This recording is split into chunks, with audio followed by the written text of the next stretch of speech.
Hello students, कैसे हैं आप सब। स्वागत है आपका मेरे YouTube channel NCERT maths classes पे। पिछले वीडियो में अपने एनसीईआरटी क्लास 11th में इसमें चैप्टर नंबर 14 में एक्सरसाइज 14.5 कंप्लीट कर लीजिए। ठीक है जी। अगर आपको वो वाला वीडियो देखना है तो आप ऊपर जाके प्लेलिस्ट में देख सकते हैं। प्लेलिस्ट के अंदर आपको 11th क्लास के सारे चैप्टर अलग से, 12th क्लास के सारे चैप्टर अलग से और 10th क्लास के सारे चैप्टर अलग से सीरियल वाइज मिलेंगे। इवन आपको चैप्टर के अंदर पूरी की पूरी एक्सरसाइज भी क्या मिलेगी, सीरियल वाइज मिलेगी। आप किसी भी क्लास के अंदर कोई से भी चैप्टर में कोई सी भी एक्सरसाइज के अंदर कोई सा भी क्वेश्चन या एग्जाम्पल देखना चाहते हैं तो आप ऊपर जाके प्लेलिस्ट में सिंगल क्लिक पे देख सकते हैं। ठीक है जी। आज के इस वीडियो में अपन एनसीईआरटी क्लास 11th में इसमें चैप्टर नंबर 14 में मिसलेनियस एग्जाम्पल, विविध प्रश्नमाला के जो उदाहरण है वो कंप्लीट करने वाले हैं, जिसका एग्जाम्पल नंबर 17 मैंने बोर्ड पे लिख रखा है। 17 नंबर उदाहरण देखो क्या कह रहा है कि जांच कीजिए कि निम्न मिश्र कथन में प्रयुक्त या अपवर्जित या अंतर्विष्ट है ना, नीचे जो कंपाउंड स्टेटमेंट के अंदर आपको जो और दे रखा है या दे रखा है वो इंक्लूसिव और है या एक्सक्लूसिव और है, आपको पता करना है। ठीक है। अपने उत्तर का तर्क संगत सिद्ध कीजिए। आपके जो आप आंसर दे रहे हैं उसको सिद्ध भी कीजिए। ठीक है, ये स्टेटमेंट दे दिया। फिर बोल रहा है कि तदोपरांत ना, उसके बाद मिश्र कथन के घटक कथन लिखिए। जो कंपाउंड स्टेटमेंट दे रखा है उसके कंपोनेंट स्टेटमेंट लिखने हैं। ठीक है, और उनका प्रयोग करके जांचिए कि कथन सत्य है या असत्य है ना। आपको ये बात चेक करनी है, सारी बातें। तो आंसर में गिवन स्टेटमेंट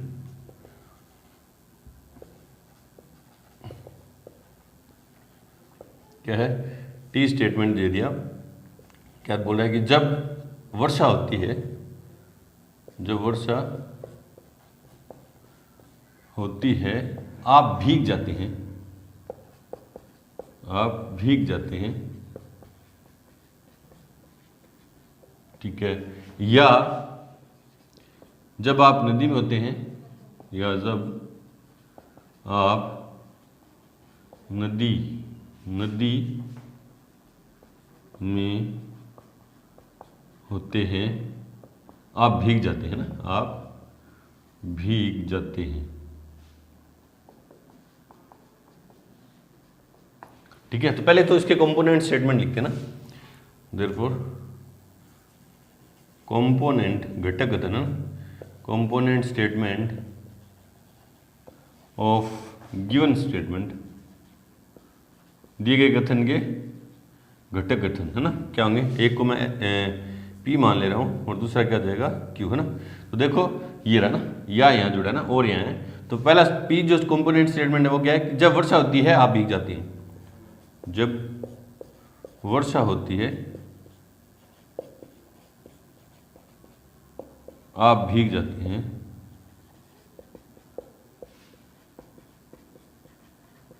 और क्यू स्टेटमेंट क्या है, जब आप नदी में होते हैं आप भीग जाते हैं। जब आप नदी में होते हैं, नदी में होते हैं आप भीग जाते हैं, आप भीग जाते हैं, है ना। पहले अपन को चेक करना है कि जो याद दे रखा है वो क्या है, एक्सक्लूसिव और है या इंक्लूसिव और है ना। मतलब अपवर्जित या है या अंतर्विष्ट है। अपवर्जित ना, अपवर्जित मतलब एक्सक्लूसिव कौन सा होगा कि ये पी व क्यू दोनों एक साथ नहीं। दोनों मैंने इतना आपको बताया था जब मैंने आपको और के बारे में बताया था, एक्सक्लूसिव इंक्लूसिव और के बारे में, तो उसमें मैंने बताया था कि दोनों एक साथ नहीं, दोनों साथ नहीं। और इंक्लूसिव एक्सक्लूसिव का मतलब अपवर्जित, ठीक है, और इंक्लूसिव का मतलब अंतर्विष्ट का मतलब क्या है, पी व क्यू दोनों एक साथ हो सकते हैं ना, दोनों एक साथ हो सकते हैं। मतलब क्या ये दोनों स्टेटमेंट एक साथ हो सकते हैं कि जब वर्षा होती है आप भीग जाते हैं, आप जब आप नदी में होते हैं आप भीग जाते हैं, क्या ये दोनों एक साथ हो सकते हैं क्या, कि आप नदी में भी हो और वर्षा हो। हाँ, ऐसा हो सकता है ना कि जब आप नदी में भी हो और वर्षा हो रही है और आप भीग रहे हो ना। क्योंकि जब आप नदी में हो तो वर्षा हो सकती है सभी। जब आप नदी के अंदर हैं और ऊपर से बारिश हो रही है, वर्षा हो सकती है। अर्थात पी व क्यू कथन एक साथ हो सकते हैं। इसलिए जो और दे रखा है ना, वो और दे रखा है वो कैसा है, एक्स इंक्लूसिव हो रहा है ना, इंक्लूसिव हो रहा है मतलब अंतर्विष्ट या है, अतः या अंतर्विष्ट है, अंतर्विष्ट है। ठीक है, अब अपन को इसको चेक करना है कि ये ट्रू है, ये जो स्टेटमेंट दे रखा है कंपाउंड स्टेटमेंट वो ट्रू है या फॉल्स है ना। और से जो स्टेटमेंट कनेक्ट है वो फॉल्स उसी कंडीशन में होंगे। मैंने आपको बताया था पी ये को स्टेटमेंट है और ये क्यू स्टेटमेंट है और पी और क्यू स्टेटमेंट है। ये अगर पी फॉल्स है और क्यू फॉल्स है उसी कंडीशन में पी और क्यू फॉल्स होगा, अदरवाइज कोई भी स्थिति बने उसके अंदर क्या होगा, ये ट्रू होगा ना। तो देखो, अब देखो दोनों फॉल्स है क्या, आप चेक करो। जब वर्षा होती है आप भीग जाते हैं, ये ट्रू है, और जब आप नदी में होते हैं आप भीग जाते हैं, ये भी ट्रू है। दोनों ट्रू हैं तो पी और क्यू भी क्या होगा, ट्रू होगा, है ना। चूंकि घटक कथन है ना, घटक कथन कंपोनेंट स्टेटमेंट, घटक कथन पी व क्यू दोनों सत्य हैं, दोनों सत्य हैं, इसलिए दिया गया कथन, दिया गया मिश्र कथन जिसको किससे दे लिखा है उसने, टी भी सत्य है, टी भी सत्य है। और आप इसमें बता भी सकते हो कि पी और क्यू दोनों सत्य क्यों है। क्या आप रीजन दे सकते हो कि जब आप वर्षा होगी आप भीग जाते हैं, ये बात सत्य है, और जब आप नदी में होते हैं तो भी आप भीग जाते हैं, ये भी बात क्या है, सत्य है। और पी और क्यू दोनों स्टेटमेंट ट्रू हैं तो इसका कंपाउंड स्टेटमेंट टी भी क्या होगा, ट्रू होगा। इस तरह से बताएंगे। चलो जी करते हैं इसका एग्जाम्पल नंबर 18। उससे पहले वीडियो को रोकें और नोट करें। एग्जाम्पल नंबर 18 देखो क्या कह रहा है कि निम्न कथनों के निषेधन लिखिए ना। नीचे जो स्टेटमेंट दे रखे हैं आपको उनके नेगेशन लिखने हैं ना, नेगेशन लिखने हैं। तो देखो लिखते हैं अपन बारी बारी से। आंसर पार्ट नंबर फर्स्ट ना, पी स्टेटमेंट दे रखा है उसका अपन को नेगेशन लिखना है ना। पी क्या कह रहा है कि पी स्टेटमेंट क्या कह रहा है कि प्रत्येक वास्तविक संख्या x के लिए x स्क्वायर बड़ा है x से ना। प्रत्येक वास्तविक संख्या x के लिए x स्क्वायर बड़ा है x से ना। तो देखो इसका नेगेशन क्या होगा, इसका नेगेशन क्या होगा, नेगेशन क्यू। सबसे इजी वे क्या है कि यह असत्य है, कि यह असत्य है कि, जो पूरा स्टेटमेंट है वो लिख दो ना, जो पूरा स्टेटमेंट है वो लिख दो। यह असत्य है कि पूरा स्टेटमेंट जो है वो लिख दो कि प्रत्येक वास्तविक संख्या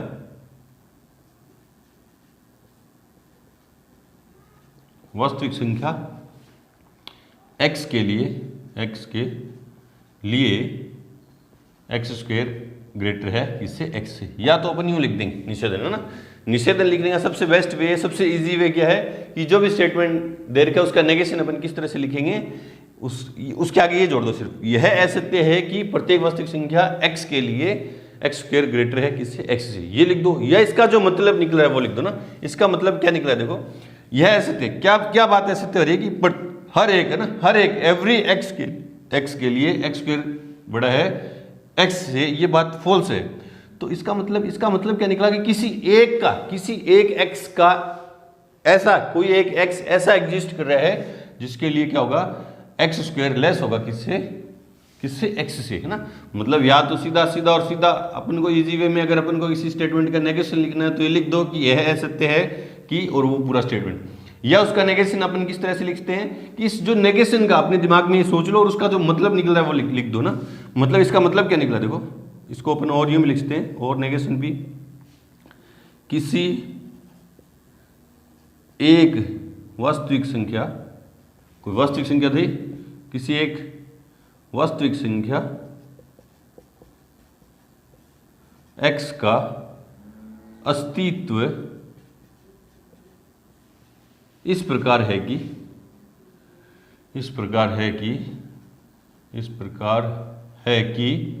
x स्क्वायर लेस देन है x। इसका ये मतलब, इस स्टेटमेंट नेगेशन का मतलब ये, देखो वापिस पढ़ के देख लो, मतलब ये निकला कि यह असत्य, क्या बात फॉल्स अपन प्रूफ करें, क्या बात फॉल्स है कि प्रत्येक एवरी x के लिए, एवरी रियल नंबर x के लिए x स्क्वायर ग्रेटर है x से। इस बात को अपन फॉल्स बोल रहे हैं, मतलब एवरी के लिए नहीं है। तो मतलब कोई एक ऐसा x होगा, एक ऐसा x एग्जिस्ट कर रहा है किसी एक वास्तविक x के लिए इस प्रकार है कि x स्क्वायर लेस है किससे, x से। या तो यूं लिख दो या यूं लिख दो। मेरे को तो सबसे इजी वे यूं लगा। और आप थोड़ा मैथ में अच्छे हैं, आपकी थिंकिंग प्रोसेस थोड़ी ज़्यादा सी है, तो आप इसका मतलब निकाल के आप यूं भी लिख सकते हो, है ना। सेकंड पार्ट देखते हैं। सेकंड पार्ट में स्टेटमेंट क्यू दे रखे उसका नेगेशन क्या होगा, नेगेशन क्यू है ना, क्या है, एक ऐसी परिमेय संख्या x का अस्तित्व है ताकि x स्क्वायर इक्वल्स टू 2 है ना। तो यह असत्य है, यह असत्य है कि यह असत्य है कि एक ऐसी परिमेय संख्या, एक ऐसी परिमेय संख्या, एक ऐसी परिमेय संख्या x का अस्तित्व है, x का अस्तित्व है कि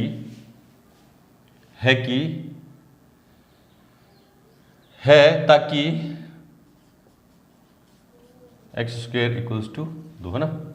यह असत्य है कि एक ऐसी परिमेय संख्या का अस्तित्व है ताकि x स्क्वायर इक्वल्स टू, इसका मतलब क्या निकला कि प्रत्येक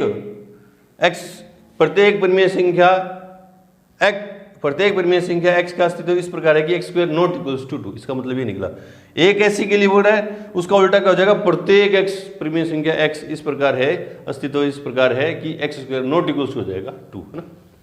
मतलब निकाल के लिखना चाहो तो आप यूँ लिख देंगे ना, बाकी ये सिंपल वे में अपनी यूँ लिखेंगे, कोई गलत नहीं करेगा आपका। थर्ड दो क्या है, r है, तो इसका नेगेशन क्या हो जाएगा, नेगेशन r। क्या है, प्रत्येक पक्षी के पंख होते हैं और इसका सीधा सिंपल वे में क्या होगा, यह असत्य है कि प्रत्येक पक्षी के पंख होते हैं, प्रत्येक पक्षी के पंख होते हैं। ठीक है, इसका मतलब क्या हुआ, ये बात फॉल्स है कि जो प्रत्येक बर्ड है उसके क्या होते हैं, पंख होते हैं ना। तो उसका उल्टा क्या होगा कि एक ऐसे पक्षी का अस्तित्व है, प्रत्येक का उल्टा क्या हो जाएगा, एक ऐसे पक्षी का अस्तित्व है जिसके पंख नहीं होते हैं। वो इस बात को काट देगा ना, ये मतलब देगा वो। Number 4 negation S. प्रारंभिक स्तर पर प्रत्येक विद्यार्थी गणित का अध्ययन करता है। यह असत्य है कि प्रारंभिक स्तर पर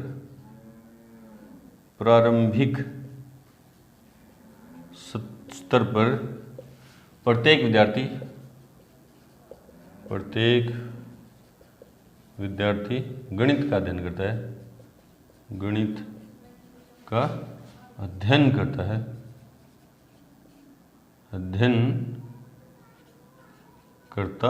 इसका मतलब क्या होगा, एक ऐसा विद्यार्थी है प्रारंभिक स्तर पर, एक ऐसा विद्यार्थी है जो गणित का अध्ययन नहीं करता है। प्रत्येक का उल्टा क्या हो जाएगा, एक है ना। इस तरह से भी लिख सकते। बाकी सिंपल वे ये है कि आप यह असत्य है कि और पूरा स्टेटमेंट लिख दो, वो इसका क्या होगा, नेगेशन होगा। चलो जी करते हैं इसका एग्जाम्पल नंबर 19। उससे पहले वीडियो को रोकिए और नोट करिए। एग्जाम्पल नंबर 19 देखो क्या कह रहे हैं कि वाक्यांश अनिवार्य और पर्याप्त का प्रयोग करके निम्न कथन को पुनः लिखिए ना। आपको नेसेसरी एंड सफिशिएंट कंडीशन को, सफिशिएंट को यूज में लेके नीचे जो स्टेटमेंट दे रखे हैं उसको आपको दोबारा लिखना है तथा इसकी वैधता की जांच करनी है। इसकी वैधता की जांच करने का मतलब ये जो स्टेटमेंट है वो ट्रू है या फॉल्स है, उसको अपन को चेक करना है। और कैसा स्टेटमेंट है ये, कंपाउंड स्टेटमेंट है जो किससे कनेक्ट है, इफ एंड ओनली इफ से, यदि और केवल यदि से ना। दिया गया कथन क्या है, इसको मैं क्या मान ले रहा हूँ, टी मान ले रहा हूँ ना। क्या पूर्णांक n विषम है यदि और केवल यदि, if and only if n square विषम है। ठीक है, पहले इसके कंपोनेंट स्टेटमेंट लिखते हैं ना। देयरफॉर कथन के दिए गए कथन के घटक कथन, दिए गए जो कंपाउंड स्टेटमेंट उसके कंपोनेंट स्टेटमेंट है ना। घटक कथन क्या होंगे, एक को p मान ले रहा हूँ, वो क्या है, पूर्णांक n विषम है, पूर्णांक n विषम है। ठीक है, और q क्या है, n स्क्वायर भी विषम है ना, n स्क्वायर भी क्या है, विषम है। ठीक है, पहले तो अपन को इसको, ये जो स्टेटमेंट कंपाउंड स्टेटमेंट था उसको अनिवार्य और पर्याप्त का प्रयोग करके लिखना ना। तो इसके है ना पूर्णांक n के विषम होने के लिए है ना। देयरफॉर अनिवार्य और पर्याप्त ना, नेसेसरी एंड सफिशिएंट का प्रयोग करके पुनः कथन, है ना, पुनः कथन क्या हो जाएगा, क्या हो जाएगा, पूर्णांक, ये जो टी स्टेटमेंट था वो क्या हो जाएगा, टी है ये रहेगा, पूर्णांक n के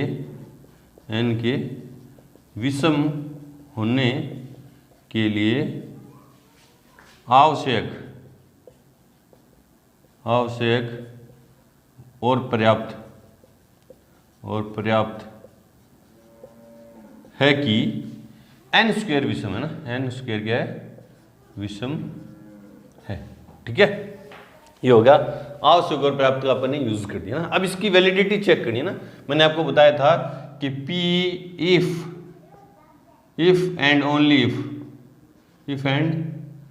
ओनली इफ से जो कंपाउंड स्टेटमेंट होते हैं, P if and only if Q से जो कंपाउंड स्टेटमेंट है, अपन उसमें क्या करेंगे, एज्यूमिंग ना, या P implies Q and Q implies P, है ना, अपन ये करेंगे कि P को ट्रू मानेंगे और Q को ट्रू प्रूफ करेंगे, और दूसरी बार में Q को ट्रू मानेंगे और P को ट्रू प्रूफ करेंगे। दोनों करने पड़ेंगे, एंड है ये, दोनों में से एक नहीं, दोनों करके दिखाने पड़ेंगे अपन को। तो माना कथन P क्या है, पूर्णांक n विषम है, ये बात क्या है, सत्य है, ये बात क्या है, सत्य है। देयरफॉर n क्या हो जाएगा, 2m + 1, क्योंकि विषम है, n विषम है तो इस फॉर्म में होगा जहां m किससे बिलोंग कर रहा है, कोई इंटीजर है ना। देयरफॉर n स्क्वायर इक्वल्स क्या हो जाएगा, 2m + 1 की होल स्क्वायर, तो n स्क्वायर इक्वल्स क्या हो जाएगा, a + b इक्वल्स a square + 2ab 4m + b square. ठीक है, तो n square equals to 2 common ले लूँगा, दोनों जगह से 2 कॉमन ले लूँगा, क्या बच गया, 2m स्क्वायर + 2m और प्लस में 1 पड़ा है ना, ये मैं यहाँ से हटा दूंगा अभी। चलो, n square equals to 2 capital, इसको मैं कैपिटल M मान ले रहा हूँ, +1, है ना, यहाँ मेंशन कर दो। ये बात तो मैंने बताई थी आपको करना क्या बनेगा ना।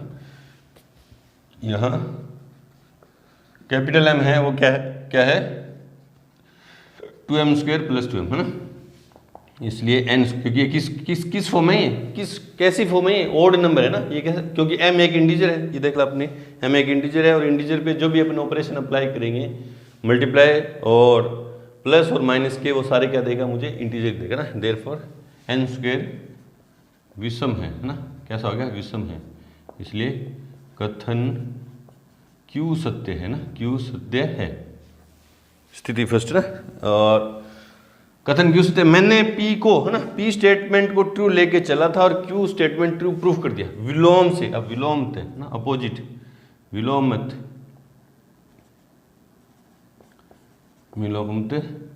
यदि Q, तो यदि Q, है ना, ये तो बताया था कि P if and only if से क्या करेंगे, P इम्प्लाइज Q और Q इम्प्लाइज P, यदि P तो Q और यदि Q तो P, यदि Q तो P को सिद्ध करने के लिए हम, है ना, इसमें अपन क्या कर सकते हैं, इसको प्रूफ करने के लिए, यदि P तो Q को प्रूफ करने के लिए 2 मेथड है आपके पास। एक तो डायरेक्ट मेथड है कि Q को ट्रू मानो, P को ट्रू प्रूफ कर दो, यह एक कॉन्ट्रा पॉजिटिव है ना, कॉन्ट्रा प्रतिधनात्मक विधि है कि P को फॉल्स मानेंगे और Q को फॉल्स अपन प्रूफ कर देंगे, है ना।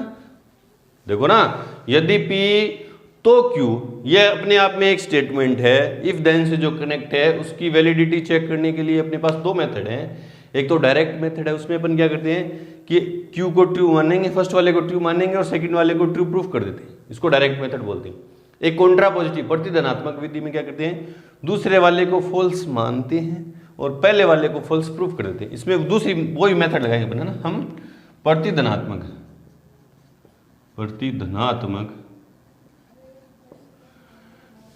विधि का उपयोग करेंगे, है ना, करेंगे। बोले सर क्यों कर रहे हैं अपन, क्यों कर रहे हैं, देखो अगर अपन डायरेक्ट मेथड इसमें लगाना चाहे ना, Q को ट्रू माने, Q को ट्रू माने, Q कौन है, एन स्क्वायर विषम, एन स्क्वायर विषम है, एन स्क्वायर को मैं ओड नंबर मानूं तो उससे मैं एन ओड नंबर कैसे लेके आऊंगा, थोड़ी सी कैलकुलेशन अजीब सी हो जाएगी ना, वो कर नहीं सकता।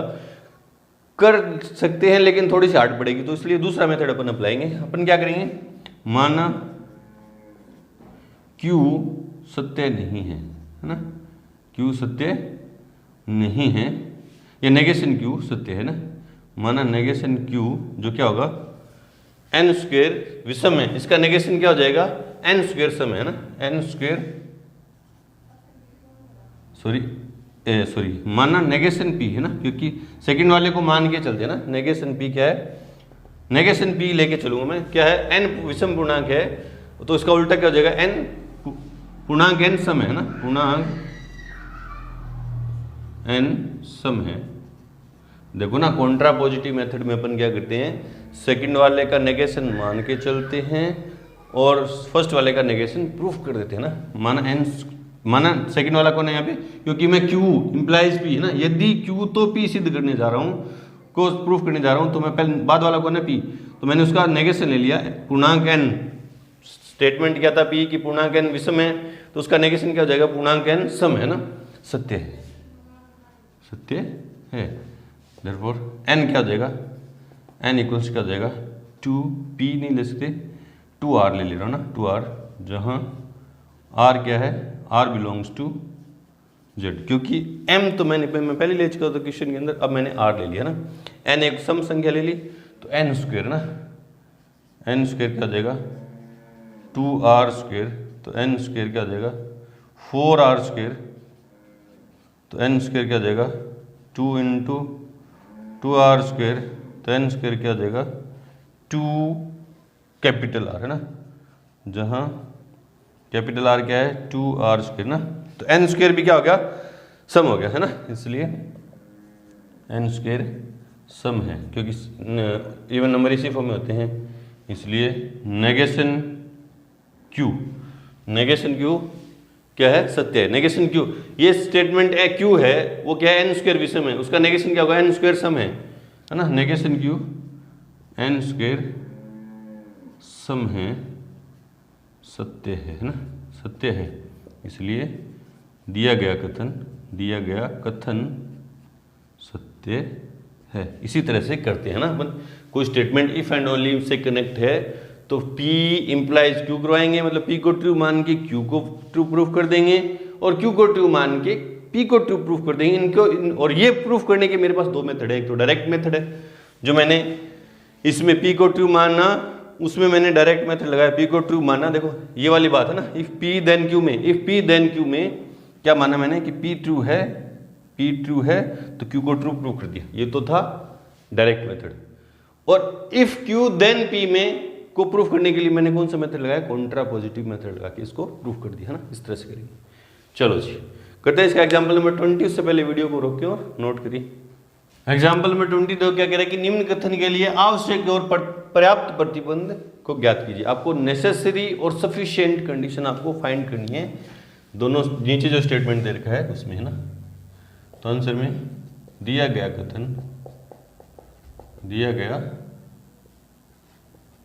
कथन क्या है, टी है, कंपाउंड स्टेटमेंट है कि यदि इफ देन से कनेक्ट दो, इफ देन है ना, देन यदि आप 80 किलोमीटर प्रति घंटा की अधिक गति से गाड़ी चलाते हैं तो आपको जुर्माना लगेगा ना, आपको जुर्माना लगेगा है ना।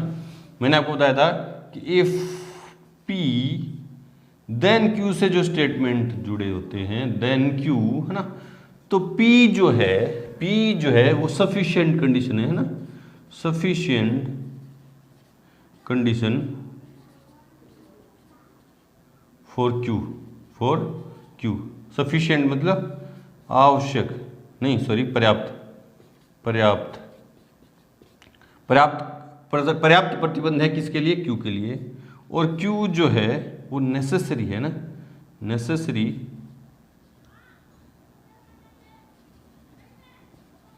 कंडीशन फॉर पी, ठीक है। और ये क्या है, आवश्यक है ना, आवश्यक है ना, आवश्यक है ना, पी है ना। यहाँ पी कौन है, यहाँ कौन है, पी क्यू कौन है, यहाँ पी कौन सा है, पी स्टेटमेंट क्या है, आप है ना, आप 80 किलोमीटर प्रति घंटा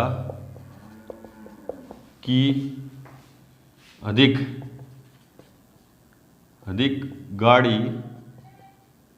गाड़ी की अधिक गति से गाड़ी चलाते हैं तो आपको जुर्माना लगेगा। और ये इसका क्या रिजल्ट है ना, तो क्या होगा, आपको जुर्माना लगेगा, आपको जुर्माना लगेगा, है ना। तो ये क्या है, पर्याप्त प्रतिबंध है कि यदि आप 80 किलोमीटर की गति से गाड़ी चलाते हैं तो उसके लिए आवश्यक क्या हो जाएगा कि आपको क्या लगेगा, जुर्माना लगेगा, है ना। देयरफॉर यहाँ P जो क्या है, आप 80 किलोमीटर प्रति घंटा की अधिक गति से गाड़ी चलाते हैं, ये क्या है, पर्याप्त प्रतिबंध है,